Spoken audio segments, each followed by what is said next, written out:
Agora passando, falando a respeito do balanço de energia para trocadores de calor, a gente vai levar em consideração, a, primeiramente, o fato do regime estar permanente. O que significa o regime permanente? Que não vai ter variação de energia em relação ao tempo. Então, primeira consideração que esse E total, ele vai ser zerado, tá? Vamos considerar, pessoal, fazer a consideração que o nosso Q também vai ser zerado, como já foi mencionado na aula, e vamos também fazer a consideração a um valor de entalpia, considerando o experimento de Joule-Thomson, tá? Que é lá da termodinâmica, tá? Em relação à consideração do valor de entalpia.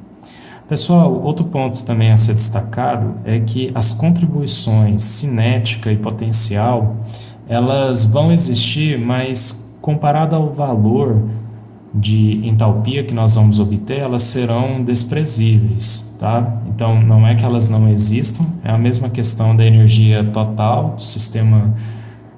Vamos considerar, existe sim uma variação de energia em relação ao tempo e também existe uma certa troca de energia, uma certa troca de calor, mas esses valores eles são pequenos, não tem significância perto dos valores que a gente vai ver de entalpia que vai acontecer na parte interna do sistema, tá? Então a gente vai fazer essa mesma consideração para energia cinética e energia potencial do nosso sistema. A gente vai zerar essas contribuições.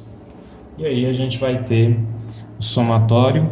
Estou colocando a vazão mássica aqui no somatório. Vazão mássica da entrada vezes a entalpia de entrada vai ser igual a vazão mássica de saída vezes a entalpia de saída. Tá? E fechando, para a gente poder fechar o formato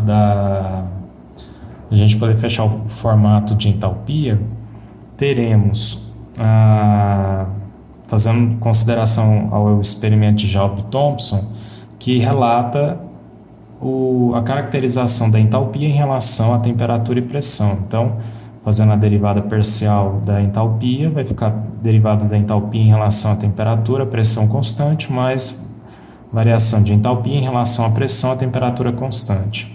Esse termo, lá, você pode, se tiver curiosidade, e no experimento de Joule-Thomson ele é zerado, não há variação da entalpia em relação à pressão para líquidos e sólidos, tá? Então a gente considera zero, e aí podemos determinar que a nossa entalpia é igual Cp dt, tá?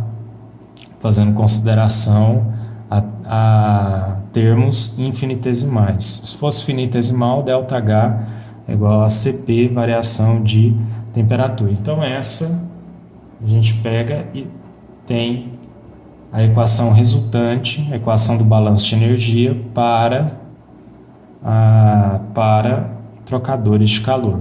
Vazão mássica vezes capacidade calorífica, pressão constante do fluido de entrada, vezes variação de entalpia, igual produto da vazão mássica de saída, vezes capacidade calorífica do fluido de saída vezes variação de temperatura.